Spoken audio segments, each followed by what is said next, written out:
இதுதான் நடக்கணும்னு விதி இருந்தால் அது நடந்தே தான் தீரும். அதான் ஏன் இன்னும் அதான் சொல்கிறேன்ல, என்னை பார்த்தா அவருக்கே அவ்வளோ கஷ்டம். அப்போது நீங்கள் என் வாழ்க்கையில் வந்து என்னால் கஷ்டப்படணும்ல. என்ன பேசுகிறீங்க நீங்கள்? ஏன் புரியல?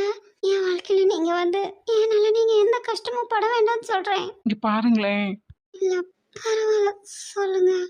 கஷ்டமோ நஷ்டமோ நல்லதோ கெட்டதோ எதுவானாலும் நம்ம மனசுக்கு பிடிச்சவங்க நம்ம கூட இருந்தால் எல்லாத்தையும் நம்ம ஜெயிச்சுட்டு வந்துடலாம். நீங்கள் என் கூட இருக்கும்போது அது எல்லாமே நெகட்டிவாக தான் முடியும்னு ஏன் நினைக்கிறீங்க? பின்ன கஷ்டப்படாமல் யாருக்கும் வாழ்க்கையோட அர்த்தம் ஒன்றும் புரியாது. கஷ்டப்பட்டு தான் ஆகணும் எல்லா விஷயத்துக்கும். அப்போ தான் அதோட அருமை தெரியும். வாழ்நாள் முழுக்க அதை நீடிச்சும் நம்ம கூட இருக்கும். இதெல்லாம் சொல்கிற அளவுக்கோ இல்லை உங்களுக்கு சொல்லி புரிய வைக்கிற அளவுக்கோ நான் பெரிய ஆளெல்லாம் கிடையாது.